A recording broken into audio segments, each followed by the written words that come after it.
Așa sunt zilele mele uneori. Mă aștept să filmez o Tesla și mă trezesc cu o mașină albă, un SUV cupe, cu semnul mare al întrebării și scrie pe lateral ce este. Exact, ce este?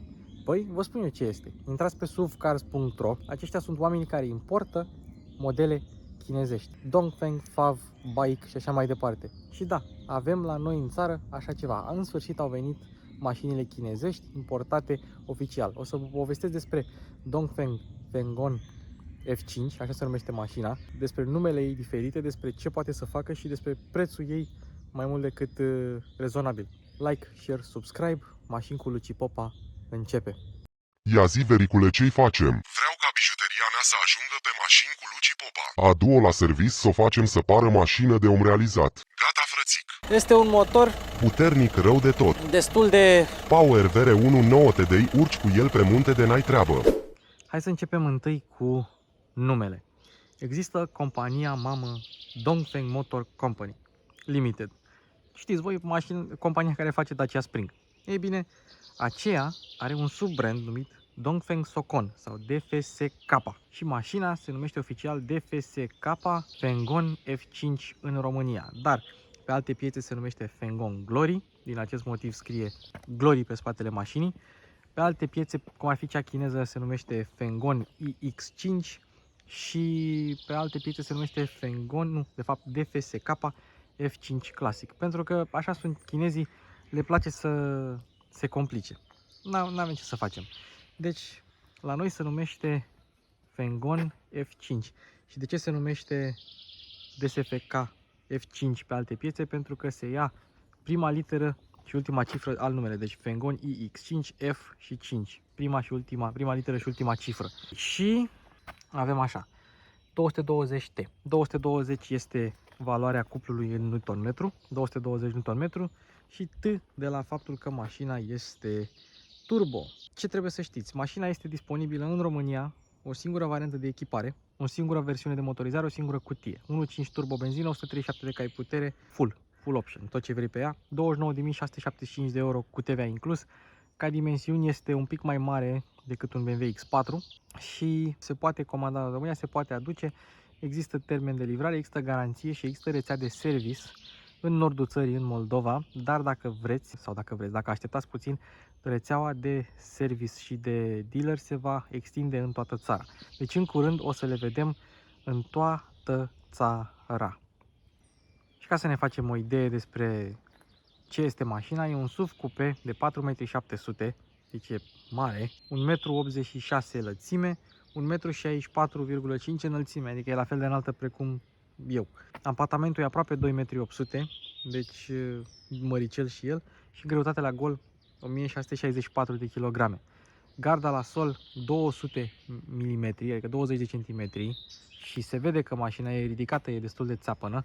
Și în față, aici, la grila față, la bara față, ai numai puțin de 33 de cm garda la sol. Deci nu o să ai nicio problemă pe absolut nicio bordură cu această mașină. Preț 29.000, să m-am spus, 675 de euro cu TVA inclus, pentru o mașină care vine, fiți atenți aici, lista de dotări e prea mare, dar hai să vedem, faruri full LED față-spate, da? Trapă, scaun șofer reglabil electric în 10 direcții, scaun pasager reglabil electric în 4 direcții, banchetă rabatabilă, multimedia USB, ecran de 10,25, 6 boxe, cheie, și o să vedeți ce cheie mișto are, cutie automată, frân de mână electrică, climatizare automată și așa mai departe. Oglindă retrovizoare cu indicatoare LED, închidere centralizată cu telecomandă, ajutor la parcare, sistem alarmă antifurt și o grămadă de sisteme de asistență și airbag-uri. Nu mai insistăm pe dotări, hai să vedem cum e mașina cu adevărat.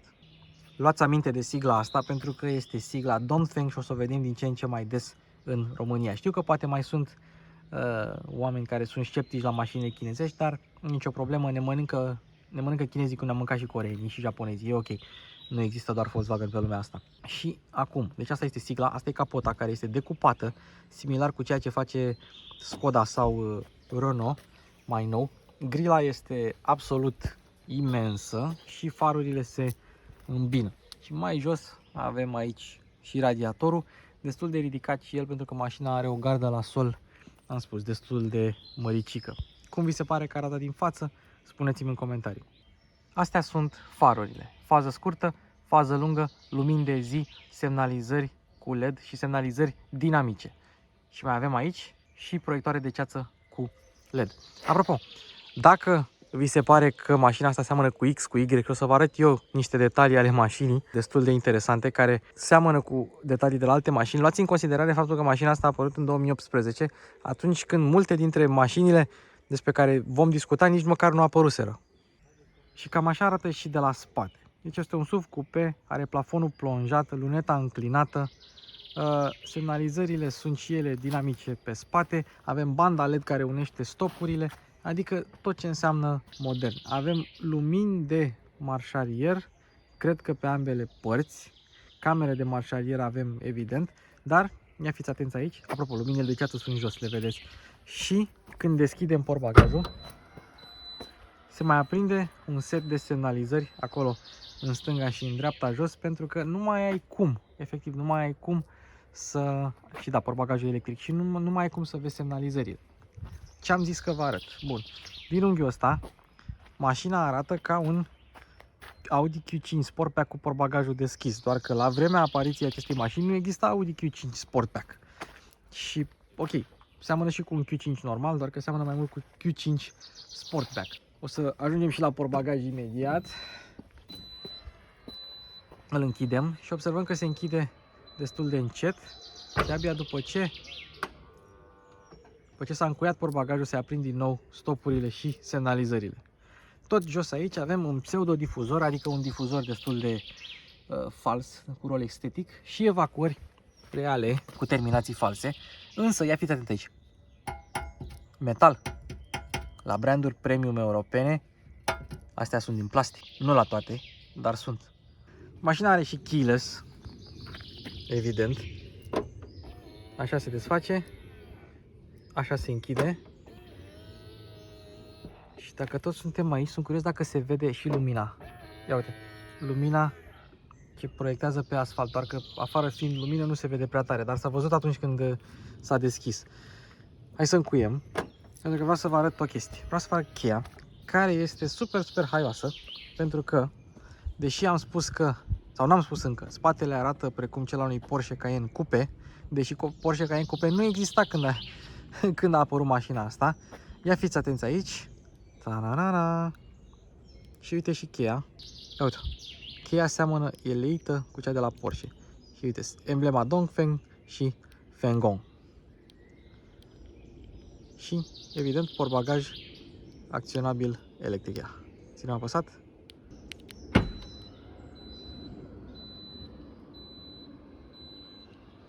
Și ca să-l închizi,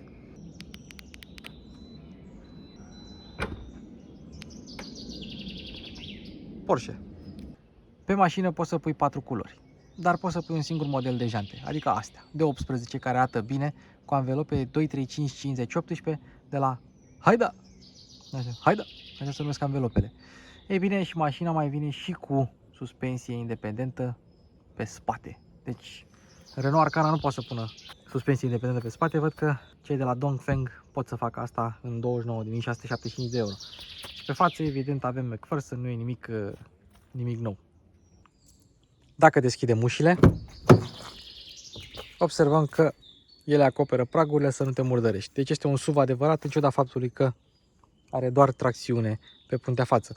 Chederele sunt destul de groase, par destul de bine asamblate, bine făcute.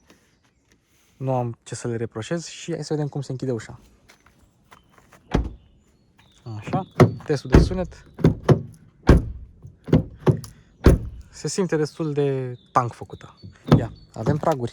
Nu avem praguri speciale, dar observăm că pragurile sunt destul de groase. Știu că poate nu pare așa la prima vedere, dar are praguri destul de groase mașinuța asta.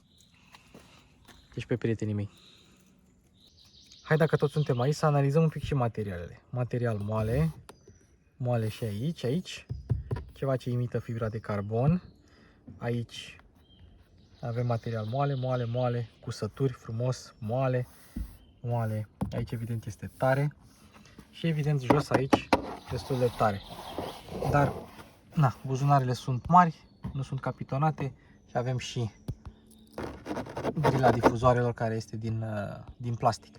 Dar acum hai să trecem în stânga să vă arăt ceva foarte mișto. Ei bine, aici sunt comenzile șoferului, da? Și probabil vă gândiți, bă, Luci, nu e nimic diferit aici, nu e nimic... Ei bine, vedeți chestia asta, layout-ul butoanelor și tot asta este preluată de la Audi A8, pentru că Audi A6 și A7 nu existau la vremea respectivă, așa că au luat-o de la Audi A8. Bun, și ajungem și în spate. Ușa se deschide aproape la 90 de grade, are o deschidere foarte, foarte mare, îmi place și se vede cât de ridicată e mașina, chiar trebuie să urci în ea. Dar nu ne ocupăm de asta acum, ia fiți atenți aici, în spate, materiale moi, în spate, da? Material moale, material tare, material moale, moale, tare, evident tare și niște buzunare destul de micuțe, despărțite așa, tot așa necapitonate. Și încă un lucru, avem child lock, evident, doar că ăsta este primul child lock pe care îl văd cu protecție de cauciuc în jurul său. Interesant. Și uite, se vede, da? Copilul e un chinez, nu e român, e chinez. Pe principiul și chinezii e oamenii, fiți atenți aici. Nici aici nu poți să bagi motorină. Și dacă vreți să știți cum se odihnește bușonul, ia uite, ce soluție inventivă au găsit. Și ia uite, benzină 92 and over high quality unleaded gasoline only. Deci 92 sau peste. Nu știu dacă iau standardul american, dar cred că au standardul european de benzină. Și acum, dacă închidem, să vedem. Apropo, mai avem și aici niște opritoare de cauciuc, nu foarte des întâlnite la mașini. Ok? Închidem asta și s-a auzit cum s-a și încuiat, pentru că nu poți, trebuie să deschisă din buton. Apropo, dacă erați curioși să vedeți ce e pe sub mașină și cum arată suspensia, o vedeți aici. Ia fiți atenți aici. Vrei să o încui cu ușa deschisă? Și ea claxonează destul de tare. Așa. Hai să deschidem portbagajul. Dacă rezervorul are 58 de litri, portbagajul are 379 de litri. Da, nu e un volum fantastic, trebuie să recunosc, dar hai să vorbim un pic de dimensiuni. În primul rând, volumul e 379 de litri pentru că avem de a face cu omologarea aia ca la brecuri și la SUV-uri până aici, până la tăviță. Dacă dai jos tăvița, evident o să ai un portbagaj ceva mai mare. Acum, până în scaune, lățimea, tot ce înseamnă mochetă, 105 cm, 108 cm adâncime. Înălțimea, din nou, diferă de, sau mă rog, variază în funcție de dacă ai tăvița sau nu. Însă, rabatezi bancheta și podeaua este plană. Volumul crește până la 1400 și ceva de litri, adică crește substanțial. Aici nu avem mare lucru, spații de depozitare, dar avem o priză de 12 V acolo și, ia fiți atenți aici, roată de rezervă temporară. Dacă anvelopele mașinii sunt făcute de Haida, asta temporar e făcută de Chaoyang. Acum, știu că nu o fi Michelin, dar decât deloc, mai bine așa. Și încă un lucru, cei de la suvcars.ro vând mașini electrice care au roată de rezervă. Spuneți-mi voi câte mașini electrice cu roată de rezervă ați mai văzut voi. Deci, cam asta este. Apropo, și un alt detaliu interesant, dacă vrei să ridici bancheta la loc, în primul rând e foarte grea și în al doilea rând nu-ți prinde centura. Și observăm că centura nu este neagră, ca la mașinile de săraci, este vopsită într-un burgundiu, așa frumos, și tapiseria poate fi și ea aleasă în burgundiu din ăsta.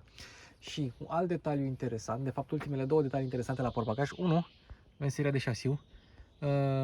O să o verific pe car vertical și o să pun raportul car vertical în link, foarte tare, să vedem ce ne găsește. Și, uitați-vă, butonul de închidere e un gipuleț, mă, e un gipuleț. Capota se deschide de două ori, adică clapeta se trage de două ori ca la BMW și avem două amortizoare și antifonare la capotă. Și sunt tare, tare curios să văd ce scor o să-mi dea pe decibelmetru. Dar, înainte să prezentăm motorul, vreau să vă arăt multitudinea de capaci. De fapt, e un singur capac cu mai multe căpăcele. Și o să le dau eu la o parte ca să mai prezentăm ce vom putea să vedem de la motor. Dar așa fac chinezii, sau cel puțin chinezii ăștia, tipul ăsta de capotă. Apropo, scrie Euro SFG aici pentru că ăsta este motor strict pentru versiunea de Europa. Motor Euro 6, Euro 6 de temp, Euro 6 de temp. Da, nu e actualizată, să știți, pentru că mașina are omologare pe Euro 6 full. Dar eu găsisem Euro 6 de temp. Nu, e omologare, are COC, omologare pe Euro 6 de temp în România. Bun, și aici avem lichidul de parbriz. Aici avem antigelul, galben. Acolo avem, evident, motorul.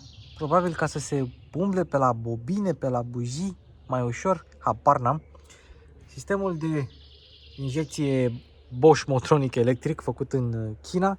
Și aici, în dreapta, avem bateria care e prinsă bine și izolată bine. Interesant. Și avem și acolo și tot DOT 4. Văd că doar Mazda mai folosește DOT 3 la lichidul de frână. Bun. Și acum, ce avem sub capotă? Păi avem un motor de 1.5 turbo. Și acum o să ziceți, doar 137 de cai putere, e slab. Și unii o să zică, da, bă, dar nu e forțat. Și unii o să zică, păi mă, pe caroseria asta de 1,66 tone nu o să prindă. Ei, nu e chiar așa, pentru că mașina își face treaba. Deci motorul are injecție indirectă. În Spania, de exemplu, pe mașina asta care se vinde de 2 ani acolo, poți să pui GPL de fabrică. Aici încă nu, dar nu este exclusă varianta. Pentru că are injecție indirectă, are și distribuție pe lanț.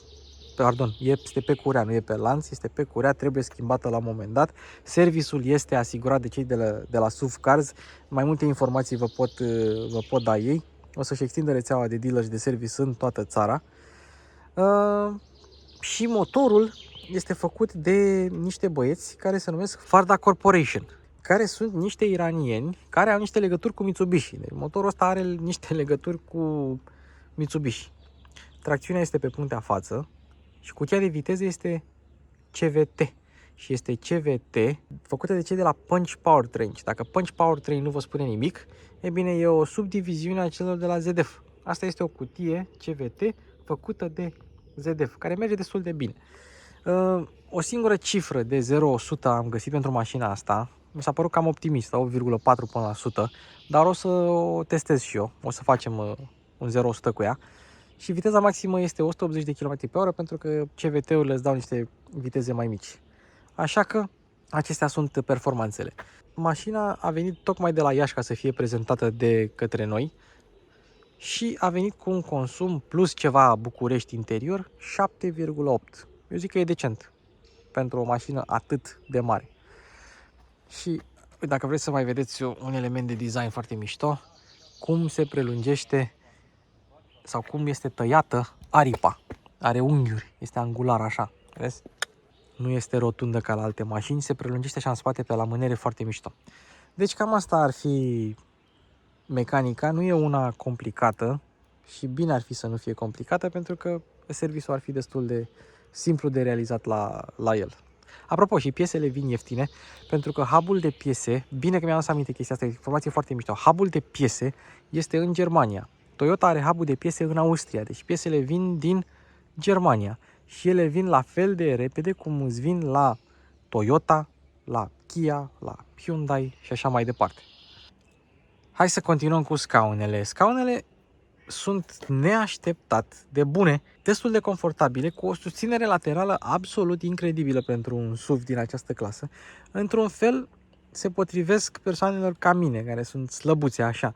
Nu știu cum s-a descurcat o persoană de 100 și ceva de chile. Eu aștept să vină o persoană de 100 și ceva de chile aici la mine la filmare ca să se așeze pe scaun să-mi spună cum este. Și dacă vine până termin eu filmarea, o să vă și spun. Deci, cam acestea sunt scaunele. Reglabile electric, într-adevăr, n-au memorie. La banii ăștia mai vrei și memorie. Și au multiple reglaje, foarte mișto. Da, și nesperat de confortabile și de moi. Poți să-ți mai iei o piele burgundie așa. Dar și buretele se simte bine, simte solid. Și uite, ăsta e pentru Mihai Popescu, pentru tovarășul meu Mihai Popescu. Al dracu el să fie dacă se mișcă. Nu vrea, nu se mișcă, e țapăn. Și acum ia fiți atent aici.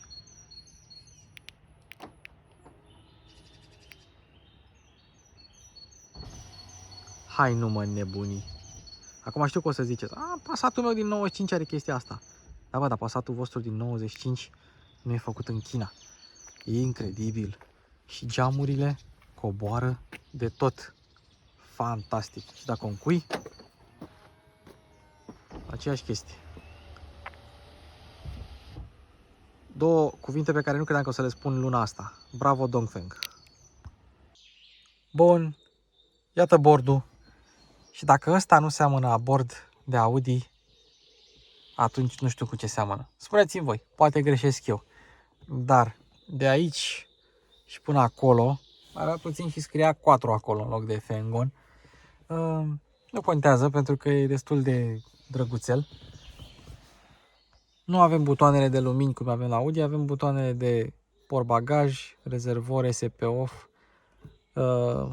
reglajul luminilor, semnalizări și tempomat aici, exact ca la Volkswagen, și butoanele tot ca la Audi sunt. Deci interiorul cam Audi îl copiază. Interesant că astea nu sunt rotițe, sunt butoane. Chiar dacă ele par rotițe, ele sunt de fapt butoane. Volanul e subțirel, foarte bun, cu decupaje pentru degete. Avem aici o teșitură frumoasă și mai scrie și Fengon aici. Dacă tot suntem aici, hai să facem tablou de bord pentru că este simplu. Și o să intrăm în meniu frumos așa. Stânga, dreapta, sus, jos. Nu, întâi trebuie să dai OK. După aia sus, jos, trip, așa mai departe. Unit, time, language, backyard și după aia dai așa. No alarm. Tabloul de bord este simplu, simplu, simplu. Turometru, vitezometru, benzină și temperatură. Și tripul îl modifici de aici. Un trip îl modifici de aici. Poți să și... Nu cred. Serios? Poți să și umbli. Dacă nu vrei butoanele. Vai. Am dat limba pe chineză. Nu. Hai să trecem pe înapoi pe engleză că... Și apoi back. Foarte tare. Incredibil. Deci după ce ai butoane pe volan, mai ai butoane și în bord. O să revenim la sistemul de infotainment și toate cele, dar, din nou, sistemul, sau mă rog, schimbătorul copiat de la Audi. RND, S, cutia pe sport, mod de iarnă, Hill Descent Control, senzor de parcare. Asta este preluată de la BMW. Incredibil. Deci chestia asta e luată de la BMW. Și e cu touch foarte tare. Frână de parcare, auto hold. Sistemul de climatizare este și el preluat de la Audi. E o copie ceva mai ieftină a celor de la Audi. Așa se aprinde, așa se oprește, off. Îmi place că scrie Fengon acolo, îi mai dă un pic de culoare. Avem aici două suporturi de pahare unde încap sticle, adică nu doar doze din acelea micuțe. Și ați mai văzut o dată Chupa Chups de băut? Pe vremea mea Chupa Chups se sugea. Și ia fiți atenți aici. Avem aici cotiera, care ghiși de unde e copiată, de la Mercedes-Benz. Foarte tare. USB și un jack, dar e un jack mic, nu e jack de 3,5, e jack de 2,5 mm, interesant. Și evident o bază cauciucată ce se poate curăța. Ce scrie pe ea? DFSK. Și evident cotiera este prinsă cu șuruburi, se vede foarte frumos. Dar da, foarte tare. Și înainte de a trece la alte chestii, mai avem acolo un spațiu de depozitare ca la Honda Civic. Ia uite-l. Un spațiu de depozitare ca la Honda Civic. Ok, și acum hai să trecem și la torpedou. Torpedou neamortizat, neiluminat, necapitonat și cu manualul utilizatorului în limba germană. M-am uitat un pic peste el. E făcut ca la mintea cocoșului, să poată înțelege oricine. Adică chiar este, chit că e scris în germană, e totul simplu și ușor de utilizat. Sistemul de infotainment îl lăsăm ultimul. Ia să vedem aici ce mai avem. Hopa! Ia uite.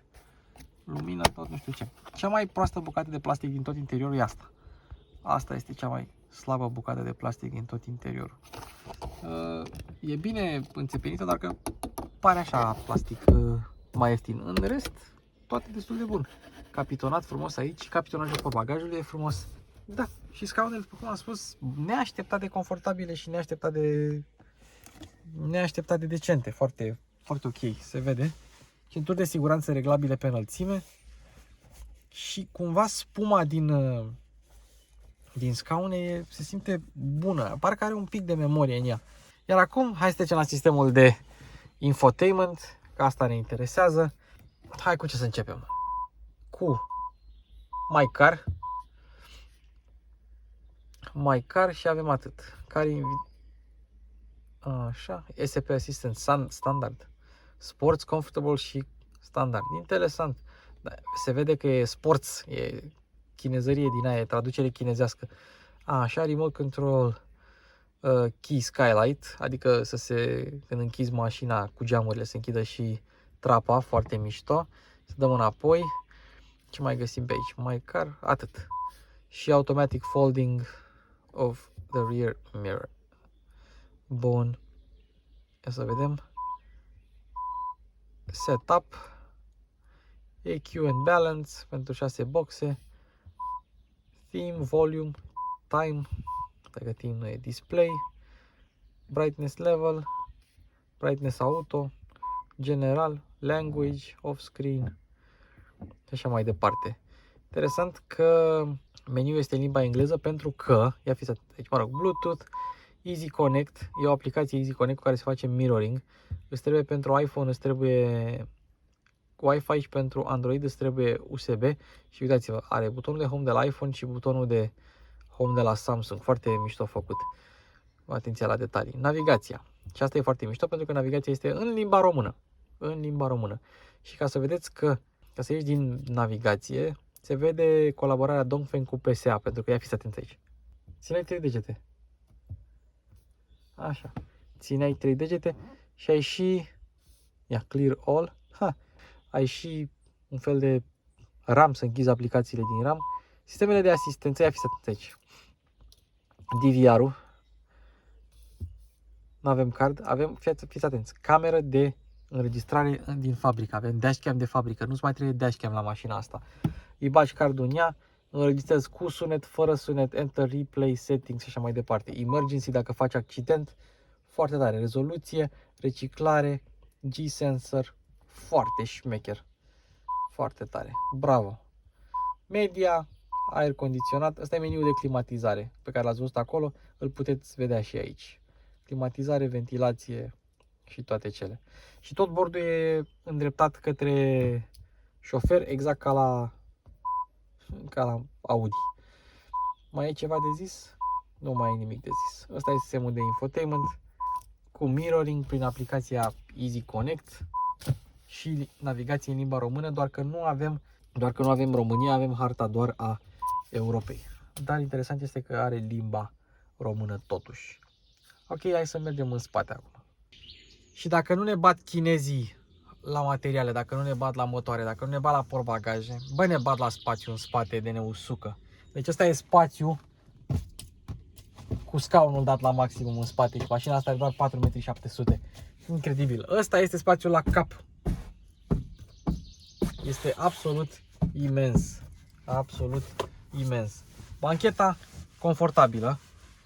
N-am ce să-i zic, nu o fi ea foarte profilată, dar este mai mult decât decentă. Geamurile coboară de tot, materialele am zis că sunt bune. Am arătat spațiul interior, spațiul în buzunarele laterale. Avem o plasă, guri de ventilație, un spațiu de depozitare și avem și o priză de 12V și un USB pentru încărcarea diverselor device-uri. Avem mânere în spate, evident, avem lumini cu LED și avem și, ia uite aici frumos, cotieră cu două suporturi de pahare. Se stă foarte, foarte bine în spate. Incredibil cât spațiu ai putea să ai. Deci dacă ar fi Mihai Popescu aici, ar zice: Popa, o să ne mănânce chinezii de vii.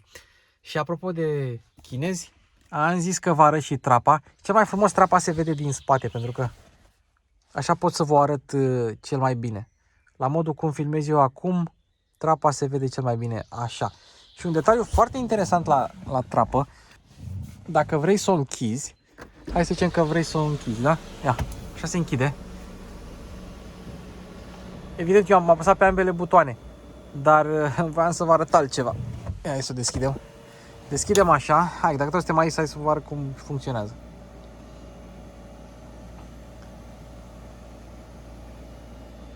Bun, și acum deschidem trapa de tot. De tot am zis. Aha. Asta e manuală. Deci dacă vrei să închizi copertina, se închide doar în spate, da? Dacă îi mai dai, nu vrea. Până nu închizi trapa de tot, nu se închide nici copertina. Gata.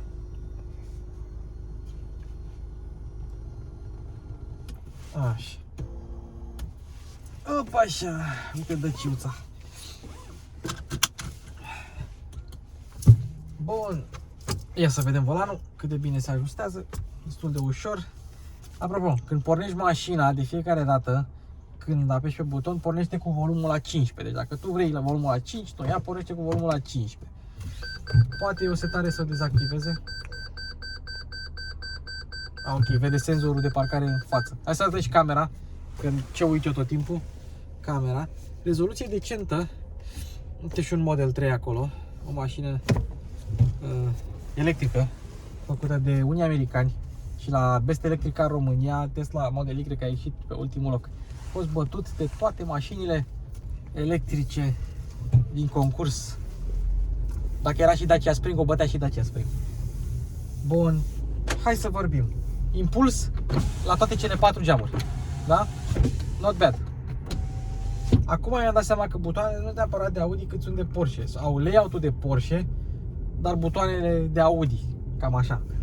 Poziția la volan destul de ok. Oglinzile sunt mari, chiar foarte mari. Oglinda asta la fel e și ea mare. Așa o dai pe modul de noapte, la fel ca la orice altă mașină care nu are oglindă electrocromă. Și scaunele sunt bune, deci sunt bune, super susținere laterală. Scaunele cu puțină memorie, acolo te țin bine, te învață. Nu știu cum e dacă ești mai gras să stai în mașina asta, dar pentru un om slăbuț e binișor. Și nu e nici rău antifonată, mi-a scos 62.9, adică mi-a scos mai bine decât Peugeot 308 și un pic mai prost decât Hyundai Santa Fe Plug-in Hybrid. Și în descriere o să pun acum Google Sheets-ul cu decibelmetri, cu decibelii, ca să îi aveți și voi în descriere sau în primul comentariu. Deci, pe total, e decentuță. Dotată e ok. Boxele se aud și ele normal, adică la nivel de sistem audio cu 6 boxe de la un producător non-premium și să nu fie de firmă boxele. Nu sunt cu nimic mai prejos. Ia să vedem. Cutia CVT, de fapt motorul. 1500 de rotații pe minut și accelerăm ușor. Se duce în 2000 jumate. Nu se duce de tot. Și motorul nu urlă așa rău. Și urci. Și pentru că demultiplicarea este variabilă, mereu ai senzația asta că răspunsul la pedală e bun. Te duce în cuplu așa. Cuplul e de la undeva pe la 2000 până la 4000 cuplul la mașina asta. Și cu toate că e bine antifonată, ventilația se aude de aici, chiar dacă e oprită. Dar nu-mi dau seama de ce e pornită aici, probabil pentru dezapărire sau alte funcții. La început ai impresia că e zgomot exterior, dar nu e exterior. E zgomot de ventilație de aici, din ușă. Hai să facem și kickdown, dacă tot vreți să ne kickdown. Noi suntem pe modul normal acum, avem 3 moduri: normal, sport și winter. Suntem pe normal acum, da? 60 de km pe oră. Kickdown. Și urcă gradual, nu se duce 4000 jumate, 4000 jumate, acum se duce spre 5000. Nu se duce ca celelalte CVT-uri direct în 6000 blană, urcă așa, ia. Urcă. Un detaliu interesant, la 100 de km pe oră, mers Cileanu, ai undeva la 2000 de ture, 2000 de rotații pe minut, în funcție de câtă sarcină ai pe acel drum. Ceea ce e ok. Pe autostradă, evident, vei avea ceva mai mult, dar nu neapărat cu mult mai mult. Hai să o trecem pe sport întâi. Pe sport.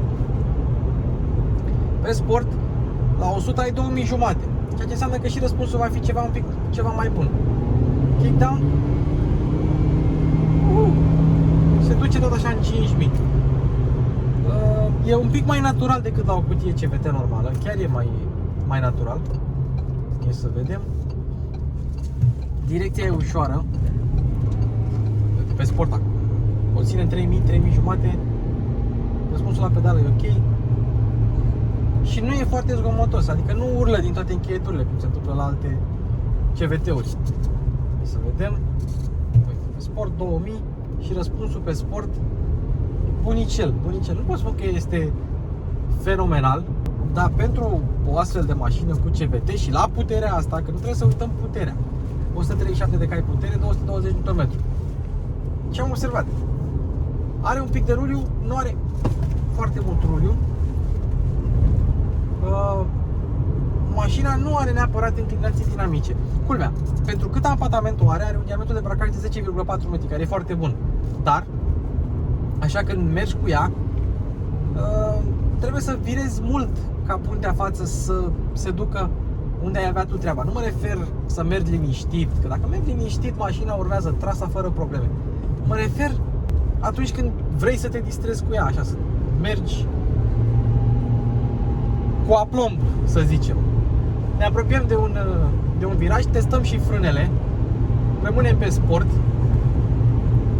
Suspensia e puțin rigidă, dar nu e rău, puțin. Ia, pedala de frână.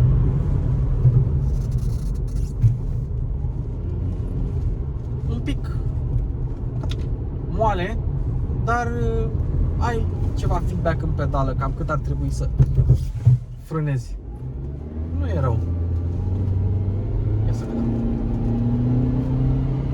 Aoleu, n-am făcut 0-100. Las că facem. Facem și 0-100. Uitasem de 0-100. Facem și 0-100. Dar, revenind la direcție și la echilibru mașinii în general, nu ai foarte mult ruliu. Mașina are o subvirare din aia indusă pentru siguranță.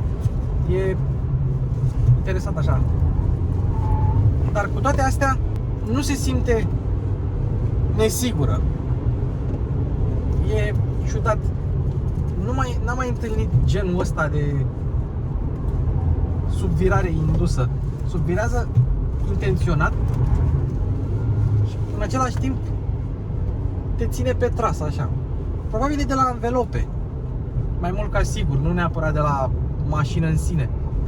Adică trebuie să virezi mult ca să se întâmple ceva cu direcția. După aia când ajungi la limită, o simți că subvirează, că pierde aderența, dar nu simți că te duci drept înainte. E ciudățel. Cel mai bine e să mergi relaxat cu ea, pentru că nici n-a simțit dâmbul.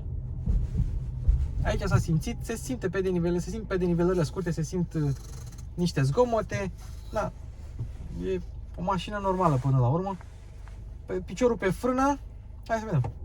Accelerația 1500 și acum blană.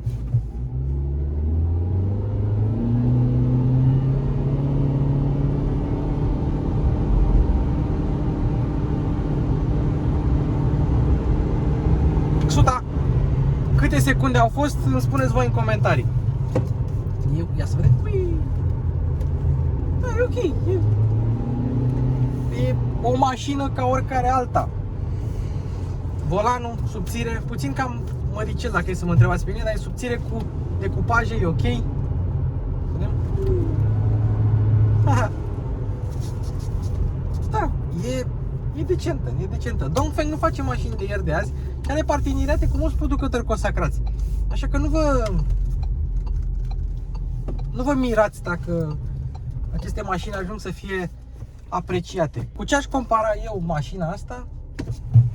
V-aș compara-o cu o Arcana. Asta e mai mare decât Arcana, mai spațioasă, mai ieftină. Într-adevăr, poate nu fi cea mai tehnologizată mașină din lume.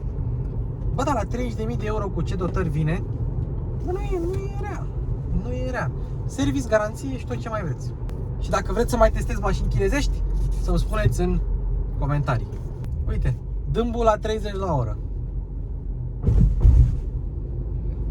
Decent. Decent. Și cam asta a fost episodul. Dacă mai vreți mașini chinezești, să-mi spuneți. Dacă mai vreți Dongfeng, Bike și toate cele, îmi spuneți în comentarii. Vă mulțumesc pentru atenție. Abonați-vă pentru că abonații îți aduc valoare pe YouTube. Adică nu te bagă nimeni în seamă dacă n-ai abonați. Poți să ai tu vizualizări câte vrei. Dacă n-ai abonați, nu te bagă nimeni în seamă. Și pentru asta hai să creștem comunitatea dacă vă place contentul meu. Bun. Ne auzim în comentarii. Ce părere aveți despre mașini chinezești despre asta? Ce mai vreți să mai vedeți pe canal? Evident, butonul de like contează foarte mult să fie apăsat. Ca de obicei, vă mulțumesc pentru atenție. Până data viitoare, v-am pupat și nu uitați de giveaway.